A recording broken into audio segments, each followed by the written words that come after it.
Shalom et bien-aimés dans le Seigneur, grande est ma joie de vous retrouver encore. Vous allez tout à l'heure partager avec moi une vidéo extraordinaire. Cette vidéo où nous avons passé un moment précieux dans la présence de Dieu, où nous sommes en train de parler sur le temps de la préparation. Et tout à l'heure, vous allez voir que nous avons essayé d'expliquer qu'un chrétien ou un enfant de Dieu doit apprendre le temps ou connaître le temps de la préparation. Parce qu'il arrive toujours dans notre vie un temps où Dieu est en train de nous préparer pour de grandes choses. Nous avons pris l'exemple de David qui était dans la forêt, oublié par sa famille, oublié même par son père, alors que le prophète ou le sacrificateur venait pour oindre un roi que Dieu avait choisi. Son père a fait sortir tous ses enfants et David était dans la forêt. Or, David pensait que dans la forêt, il était oublié par les hommes, bien sûr, mais il était, n'est-ce pas, aimé de Dieu. Tu peux alors suivre cette vidéo, te dire que tu es oublié par les hommes, les gens ne tiennent plus compte de toi, ou les gens ont oublié tout le bienfait que tu les as, n'est-ce pas, apporté. Mais laisse-moi te dire que ce que toi tu as fait, Dieu est capable de te récompenser, parce que Dieu te fera toujours passer par un temps de préparation. David est passé par un temps de préparation extraordinaire. Il était dans la forêt, il était devant le loup, devant le lion, devant les hostilités. Dieu est en train de le préparer pendant ces temps pour qu'il puisse affronter Goliath et qu'il puisse remporter des victoires où il y a tellement de spectateurs, des gens qui seront là à voir et à dire « Waouh, Dieu est fidèle ». Bien-aimé, le temps que tu es en train de passer dans la souffrance, le temps que tu es en train de passer dans les épreuves est un temps de la préparation. Il faut comprendre que dans l'exercice de la grâce de Dieu ou de l'accomplissement de la promesse de Dieu dans notre vie, Dieu nous fait toujours passer par une étape de la préparation, où Dieu prend le temps de nous préparer. Et nous avons essayé d'expliquer pendant la séquence que vous allez suivre avec moi, que Dieu va toujours permettre que tu passes par un temps de préparation. Un temps de préparation peut être aussi un temps d'humiliation, où tu es humilié par les hommes, humilié par les gens, mais c'est un temps où Dieu est en train de te préparer à tes grandes victoires. Et dans la Bible, bien aimé dans le Seigneur, nous avons beaucoup d'exemples des gens, des personnes qui sont passés par une époque ou un temps de préparation. Nous avons l'exemple de Josué. Josué, il était appelé à des grandes expéditions, à des grandes victoires. Mais il devait passer auprès de Moïse. Et pendant qu'il passait auprès de Moïse, c'était un temps pour lui de la préparation pour de grandes choses. Quand nous sommes en train de passer des difficultés, nous sommes en train de passer des moments le plus durs ou les épreuves le plus dures de notre vie, bien aimés dans le Seigneur, nous devons changer notre langage et savoir que Dieu est en train de nous préparer à des grandes choses. Tu peux, par exemple, vivre un mariage tourmenté où il y a des problèmes. Dis-toi que Dieu est en train de nous préparer pour une stabilité meilleure. Et chaque étape que nous passons dans notre vie, nous sommes enfants de Dieu, est tellement important. Nous avons mis un accent particulier sur le temps de la préparation. C'est pour dire que des fois, beaucoup des enfants de Dieu pensent que Dieu m'a abandonné. Ils se disent que Dieu n'écoute pas mes prières. Ils se disent que mes affaires ne fonctionnent pas. Rien ne marche. Rien dans ma vie ne fonctionne. Bien aimé, Dieu permet un tel moment, Dieu permet une telle circonstance pour qu'il puisse te préparer. Quand David avait des victoires dans la forêt, il pensait que ces victoires, c'était des victoires inutiles, mais c'était des victoires où Dieu était en train de le préparer. Il y a un verset de la Bible qui me vient à cœur que j'aimerais partager avec vous. David dit, Seigneur, tu exerces mes meilleurs combats et mets-toi à la bataille. Ce que tu es en train de vivre, bien-aimé, c'est un temps de préparation. Parce que ce temps de préparation t'amènera à conquérir des grandes victoires où les gens seront en train de glorifier le nom du Seigneur dans ta vie. Le Seigneur permettra des défis dans ta vie, des défis quotidiens dans ta vie, justement pour te préparer à la gloire qui va arriver. Et David ne savait pas que pendant que le sacrificateur ou le prophète était dans sa maison, c'était son temps où il devait être consacré. Mais imaginez-vous, mettons-nous, bien-aimés le Seigneur, un peu, mettons-nous dans la place de David, dans la forêt, tout seul, abandonné par tout le monde. Il est en train de garder le brebis. il y a une pensée qui me vient dans l'esprit que j'aimerais partager avec vous. Parce que David, quand il est devenu roi, il a pu gérer Israël. Pourquoi? Parce que David gérait d'abord le brebis.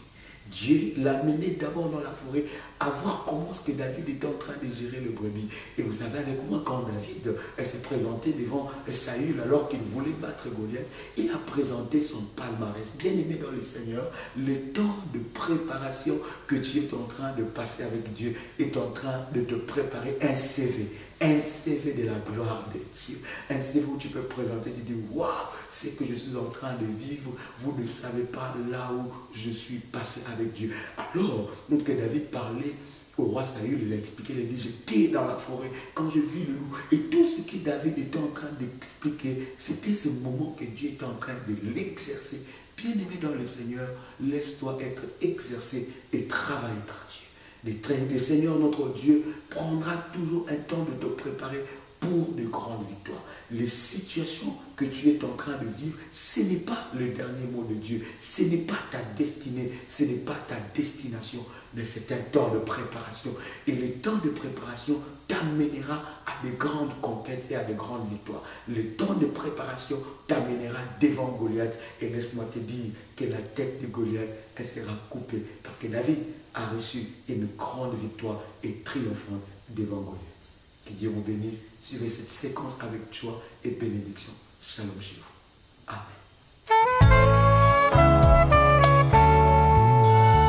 Ce que je voudrais partager ce matin avec vous, c'est le temps de la préparation. Dis avec moi le temps de la préparation. Dis-la moi avec moi, dis le temps de la préparation. Ce que je voudrais partager est très important et capital. Le verset que nous avons ensemble avec vous nous montre comment il arriva un moment où Dieu avait rejeté le roi que le peuple voulait. Vous savez avec moi que le peuple d'Israël, à un moment, il cherchait qu'un roi puisse régner sur eux. Et Dieu avait n'est-ce pas, choisi Saül. Et quand Saül était devenu roi, Saül a fait des choses qui n'ont pas plu à l'Éternel. Samuel voyait Saül, mais dans le regard de Dieu, Dieu ne voyait pas seulement Saül, mais Dieu voyait quelqu'un qu'il était en train de préparer. Dans la vie de chaque enfant de Dieu, il y a quelque chose d'important que nous devons saisir. C'est que chacun de nous a son temps et chacun de nous a son époque. Amen. Ça veut dire quoi? Que chacun de nous a un calendrier que Dieu a tracé. Dieu connaît les jours qu'il va te visiter. Amen. Même si le diable devient 10 000 fois Satan, il ne pourra pas annuler le calendrier de Dieu sur ta vie. Amen. Et c'est que Dieu a écrit sur ces calendriers, même si les circonstances autour de toi commencent à changer, ce que Dieu a écrit sur ces calendriers ne pourra jamais être annulé au nom de Jésus. C'est que bien aimé dans le Seigneur, chacun de nous a son jour. Dis avec moi, c'est mon jour. Alléluia. Comment? Dis avec moi encore, c'est mon jour. Chacun de nous a son jour de la visitation. Et dans le calendrier de Dieu, Dieu connaît les jours que tu étais né. Avant même que tu ne sois formé dans le ventre de ta mère, Dieu a dit à Jérémie que je te connaissais. Et la Bible va très loin pour dire que devant moi, tous tes jours étaient inscrits. Il y a une parole dans la Bible où David dit, il dit, Seigneur, tu connais le nombre de mes cheveux.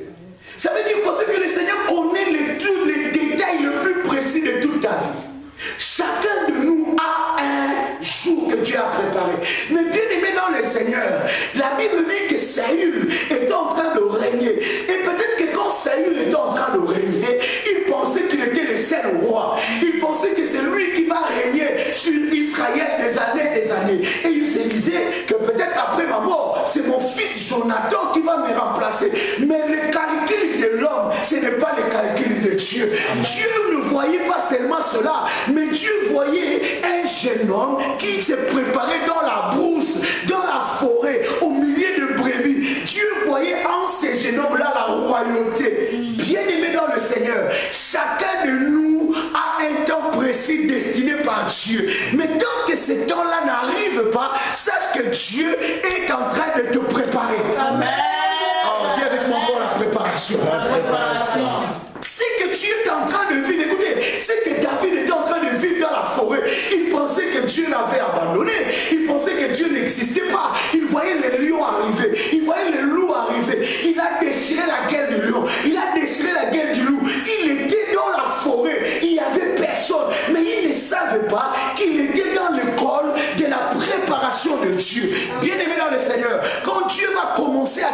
préparé. Dieu va te mettre à l'écart. Amen. Amen. Est-ce que je parle à quelqu'un ici? Amen. Dieu va prendre le temps de te préparer. Et chaque circonstance, chaque attitude ou chaque difficulté que tu vois dans ta vie, bien aimé, n'appelle pas problème. Le problème est une préparation. Amen. Amen. Alléluia. Amen. Quand tu passes des moments difficiles, il faut savoir que Dieu est en train de te préparer à une certaine gloire. Amen. Amen. Et David était dans la forêt. Il pensait que non, c'est fini pour moi. Et imaginez-vous qu'un jeune homme, on pouvait prendre Eliab. Eliab était un aîné. On pouvait prendre Eliab et puis le mettre dans la forêt avec des brebis, en train de garder les brebis. Mais on a pris un jeune homme. Il n'avait pas d'expérience. On l'a mis dans la forêt. Il dit, toi tu restes là. C'est que même son père l'avait oublié. Tu peux être oublié des hommes, mais Dieu ne t'oubliera jamais. Amen. Je vais dire encore à quelqu'un, réveille la foi de quelqu'un ce matin. Je veux te dire que Dieu ne peut jamais t'oublier. Même si les gens t'oublient, même si les gens oublient les bienfaits que tu les as faits, mais laisse-moi te dire que le bienfait que toi tu as fait, Dieu ne l'oubliera jamais. Un jour, le Seigneur va te récompenser. Un jour, le Seigneur va se souvenir de toi. Dis avec moi encore préparation. Ah, je vais entendre quelqu'un dire encore avec ma préparation. Dieu va prendre un temps de la préparation. Et David était rejeté. Même son père dit, oh, il a présenté ses enfants. Vous vous rendez compte, un jour où un serviteur de Dieu arrive dans votre maison. Écoutez, Samuel n'était pas n'importe qui. Samuel était un roi. Et dans cette époque-là en Israël, ceux qui étaient élevés en dignité, c'était le roi, le prophète. Et quand le prophète, le sacrificateur arrive chez vous, c'était un grand événement. Et la Bible dit d'ailleurs, quand Samuel entre seulement dans la ville, les anciens de la ville étaient effrayés. Quelqu'un n'a pas dit amen. Amen. Les anciens de la ville étaient effrayés. Ils disent, mais qu'est-ce qui t'amène ici? Est-ce que tu amènes une bonne nouvelle? Parce qu'ils savent que quand un roi de Dieu se déplace, bien aimé, nous sommes dans un camp où les gens prennent un pasteur comme n'importe qui, un pasta. Et j'entends quelqu'un se dire, quand tu dis pasta, ça veut dire passe-temps. Ou quelqu'un ose insulter un homme de Dieu, quelqu'un qui a consacré sa vie pour Dieu. Bien aimé, il y a des combats que tu peux combattre, tu peux combattre avec Dieu et Dieu va t'aider. Il y a des combats que Dieu peut te donner des victoires, mais des combats que toi-même tu te crées en critiquant un roi de Dieu. C'est un combat même Dieu va t'abandonner. Amen. Amen. Quelqu'un saisit la pensée de Dieu. Amen. Quand tu t'hasardes à attaquer, et souvent je vois cela dans notre communauté, nous n'aimons pas les hommes de Dieu. Je ne dis pas que tous les hommes de Dieu sont bien. Il y a des aventuriers, parce que parmi les vrais, il y a toujours des faux. Mais bien aimé, hasarde-toi, bien aimé, t'hasarde pas de t'attaquer contre un roi de Dieu. Et la Bible dit à cette époque-là, quand Samuel est arrivé, même les anciens de la ville, ils se demandaient qu'est-ce qui se passe. Comment? Et la Bible dit qu'il rentre maintenant dans la maison d'Isaïe. Et imaginez-vous cet événement-là. Un sacrificateur, un prophète rentre dans votre maison. Mais tu vas appeler tous tes enfants. Mais son père Isaïe commence à présenter Eliab.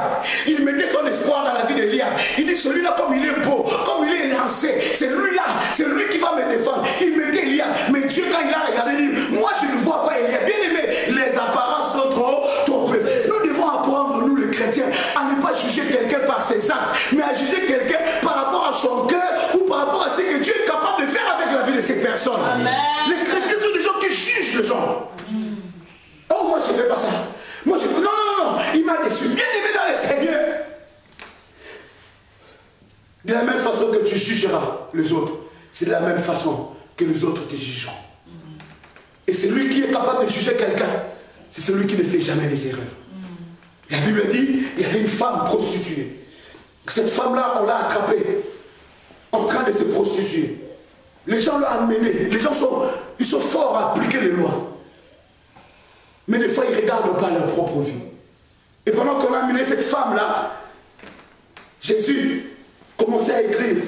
Et Jésus leur dit, celui qui sait qu'il n'a jamais péché, celui qui sait qu'il n'a jamais fait cette erreur-là, qu'il puisse prendre sa première pierre et qu'il jette sur cette femme. Et personne ne pouvait jeter la pierre sur la femme. Parce qu'ils se reprochaient eux-mêmes. Et tu ne peux pas vivre par rapport au jugement des autres. Tu ne peux pas te coincer et vivre dans la peur parce que les gens te jugent. Laisse les gens te juger. Mais laisse Dieu aussi te restaurer. Amen. Laisse Dieu aussi établir une différence et mettre une table en face de ceux-là qui te jugent. Quelqu'un n'a pas dit Amen. Amen. Quelqu'un n'a pas dit Amen avec moi. Amen. J'entends même pas ton Amen. Dis Amen encore. Est-ce que tu peux dire encore un Amen qui me pousse à parler de Alléluia. Amen. Alléluia. Amen. Isaïe présente ses enfants. Il dit, mais voilà, Eliab est là. Il dit, non, pas Eliab. Non, j'ai mis mon espoir sur l'autre enfant. Il le présente. Mais Samuel, il propose la question, il dit, mais est-ce que ce sont là tous tes enfants? Il dit, non, j'ai oublié. Même le papa a oublié. Voilà pourquoi moi j'ai dit que mon avenir ne dépend pas de ce que mes parents disent de moi. C'est vrai que les parents ont toujours de bonnes paroles sur ses enfants. Mais ton avenir dépend de ce que Dieu dit de toi. Parce qu'il peut arriver un moment où même tes parents peuvent te rejeter. Mais à ce moment-là, Dieu va te recueillir. Parce que nous avons les parents des parents qui est Dieu. Amen. Quelqu'un saisit le son de ma voix. Et la Bible dit, ah, nous avons un petit, un jeune. Mais il ne savait pas que David, alors qu'il était dans la forêt, il était dans l'école de la préparation. Il était dans le temps de la préparation. Dieu était en train de préparer David à quelque chose. Il préparait David à la royauté. Pour que David arrive à la royauté, il devait être préparé par Dieu. Bien-aimé dans le Seigneur prendra le temps qu'il faut pour te préparer. Parce que là où Dieu veut t'amener, c'est tellement fort et puissant. Laisse-toi être préparé par Dieu. C'est ce qu'il va te donner. Il ne va pas te donner comme les autres, mais il va te donner quelque chose qui va étonner plusieurs. Voilà pourquoi Dieu est en train de te préparer. Amen. Amen. Il a commencé la préparation. Non, regarde les voisins, dis préparation. Dis le contraire, dis préparation. Là où Dieu t'amène est grand, voilà pourquoi il doit te préparer. Alléluia. Il y a un moment où Dieu te cache parce qu'il est en train de te préparer dans le secret. Dieu ne nous prépare pas là où tout le monde sont capables de nous voir. Non, Dieu nous prépare là où il nous cache. Il est en train de mettre des choses. Il est en train de nous motiver. Il est en train de nous travailler pour qu'alors que nous allons nous élever, nous allons attaquer seulement Goliath. Parce que c'est après Goliath que le temps de la préparation de Dieu va se terminer. Il y aura un temps que Dieu va te présenter un Goliath. Dis avec moi, ma destination ou bien ma victoire va se tracer devant Goliath. Parce que Goliath va tomber. Amen. Alléluia. S'il y a quelqu'un que Dieu te prépare dans ta famille, tu vois tout le monde faire des choses. Non, bien aimé, Dieu est en train de te préparer. Parce que ce que toi tu vas faire, c'est ce qu'aucune personne n'a fait. Mais laisse-toi être prêt. Préparé. Laisse-toi être prêt. Préparé. Ne dis pas que moi j'ai trop de problèmes. Non, moi j'ai des préparations. Moi j'ai changé mon langage. Voilà pourquoi je ne pleure même pas devant les épreuves. Voilà pourquoi je ne me lamente pas devant les épreuves. Parce que je sais que Dieu est en train de me préparer à quelque chose. Amen. David dans la forêt. Au milieu des lions, bien aimé. Si on te mettait là-bas, tu diras non, je vais arrêter même de prier. Il y a des chrétiens comme ça. Quand il y a trop d'épreuves, même les parents là ne montrent pas dans le cœur. Quand il y a trop d'épreuves, même quand tu lui dis va à l'église, ah je ne vais pas aller.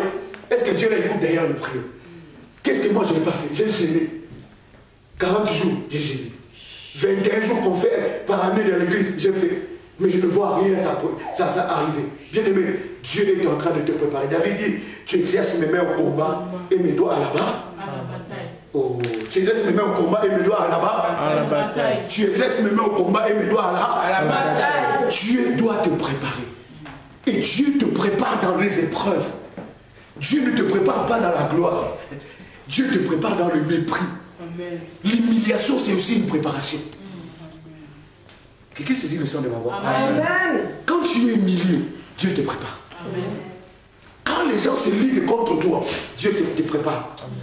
Quand tu vois aussi les échecs dans ta vie, Dieu te prépare. Dieu te préparera au milieu des échecs. Parce que bien aimé, celui qui n'a jamais échoué ne pourra pas savourer la victoire de la réussite. Mais celui qui a déjà échoué une fois dans la vie, quand il va attaquer et vaincre Goliath, bien aimé, les grandes victoires que Dieu t'a préparé dans la cachette, dans le cachette où personne ne te voyait. C'est à ce moment-là que tout le monde doit voir que tu as réellement Dieu. Dieu a toujours un temps de la préparation. Amen. Amen. Amen. Est-ce que vous savez qu'Anne était préparée par Dieu? Est-ce que vous savez que les fausses couches, c'est une préparation? Alléluia. C'est une préparation triplée. Et tu vas permettre que quand tu dis, oh Seigneur, tu m'as abandonné, comment est-ce que ça n'arrive qu'à moi? Non, change de langage. Dis Seigneur, merci pour la préparation. Parce que je sais que ce qui arrive, la tête de Goliath va tomber. Au nom de Jésus. Parce que le diable ne peut pas prendre gloire sur ma vie. C'est lui qui doit prendre gloire sur ma vie. Il s'appelle Yehoshua Mashiach. Et ce que je suis en train de vivre, c'est la préparation. Parce que devant moi, il y a de grandes choses. Il y a une grande percée. Voilà pourquoi Dieu me prépare. Amen. Alléluia. Regarde ton voisin, tape-lui à la main comme ça, dis-lui, laisse-toi être préparé par Dieu. Tape-lui la main, dis-lui, give me high five. Tape-lui à la main, dis-lui, voisin, laisse-toi être préparé par Dieu. Alléluia. Change ton langage, voisin. Sois pas en train de pleurer. Oh, trop de problèmes arrivent. Ah non, non, d'ailleurs, je ne vais pas ouvrir ma boîte aux lettres. Il y a trop de problèmes. Je sais qu'il y a seulement des mauvaises nouvelles. Non, bien-aimé, Dieu est en train de te préparer. Ton mari est dur avec toi. Dieu est en train de te préparer. Ta femme est dure. Dieu est en train de te préparer. Parce que ce qui est devant toi, c'est la quête des Goliaths. Amen. Amen. Amen.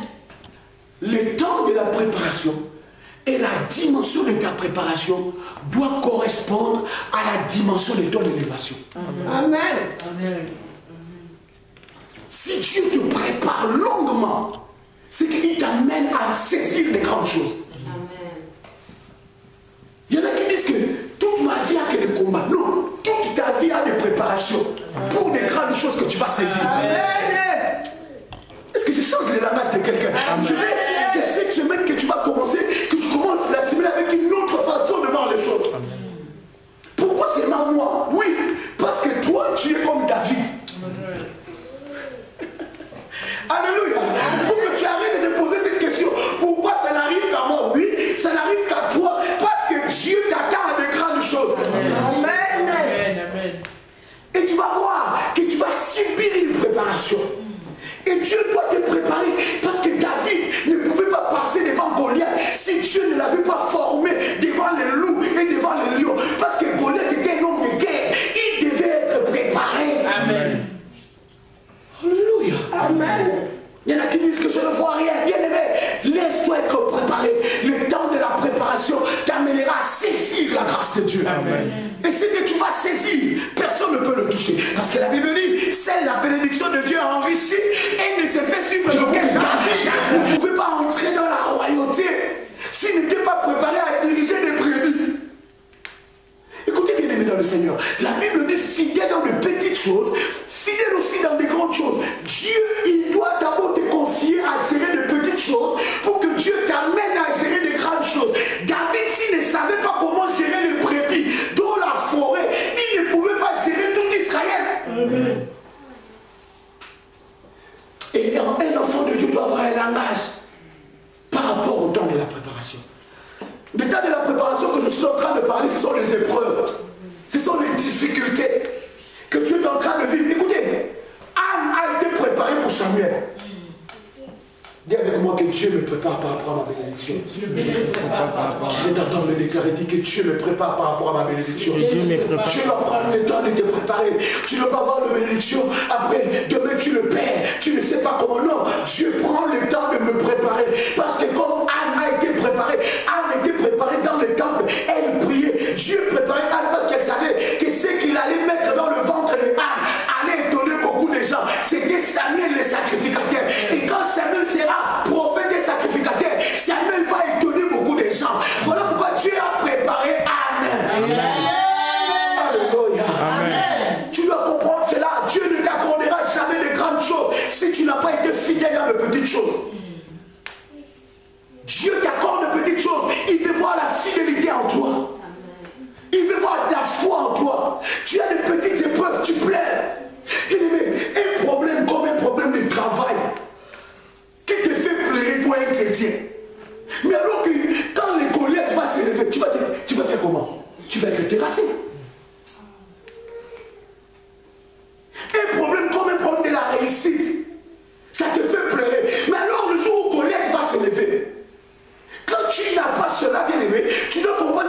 Dieu est en train de me préparer parce que ce qui vient devant moi est plus fort que ce que j'ai toujours pensé. Amen.